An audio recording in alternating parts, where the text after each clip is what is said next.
true Christians still sin? Well, of course, the answer to that one is a resounding yes. We all stumble in many ways, the Apostle James tells us. So where does this false idea that Christians no longer commit sins, where does it come from? Well, people are distorting a passage in Romans where the Apostle Paul says that sin was not imputed, it was not recognized when there was no law. Remember that time from Adam until Moses? There was no law, and so therefore they conclude there must have been no sin, and then they conclude from there that, hey, you as a Christian are not under the law, so there's no law in your life, so therefore there must be no sin in your life. Do you see that logic?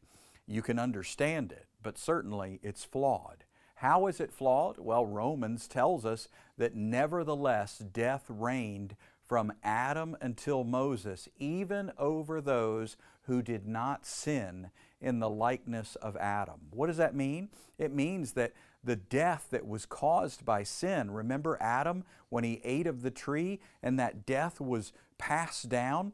Death reigned from Adam until Moses, even among those who didn't engage in apple eating. That's right, even those who weren't present in the garden, even those who didn't eat of that tree, death reigned among all of them because sin and death were passed down through Adam and Eve to all generations. Now, someone else might say, well, what about 1 John chapter 3, where it says the person who's born of God does not practice sin? Well, the key word there is practice, right? I mean, NBA players, for example, they wake up every day and they practice basketball in order to be champions at basketball. So if you're waking up every day to practice sin in order to be a world champion sinner, then maybe you don't know Jesus yet and you need to come to your senses. But the truth is that if you're in Christ, you've got a new practice, and it's not sin. There's a new tendency, a new trend, and that's really important to recognize, that even though we still stumble in many ways, and even though there's still temptation that hits us, and it's an ongoing battle, the truth is we do have a new practice. He who began a good work in us is going to carry us on to completion. Why are so many people trying to say that Christians don't sin anymore? It seems like their confidence is in their performance rather than in the performance of Jesus Christ on that cross. After all, if you're totally forgiven and totally cleansed once for all, why do we even need to worry about the quantity of sinning we've been doing? The reality is you're righteous by faith, not by what you do. So let's get rid of this false claim of sinless perfection. The truth is, every Christian still struggles with temptation, as the power of sin can offer us any thought at any time.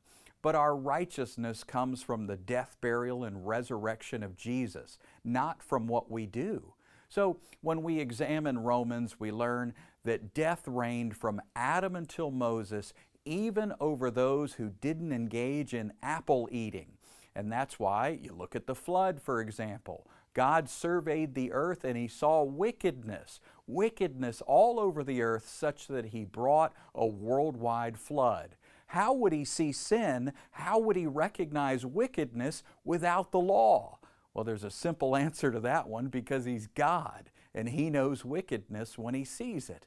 He's not reliant upon the law to call sin, sin. And likewise in 1 John 3, John is telling us we're born of God, we're born of the Spirit, we've got a new trend, a new tendency, a new practice, we've got a new nature, a new heart, we're born of the Spirit, and that's incredible, but we are still experiencing the renewing of the mind.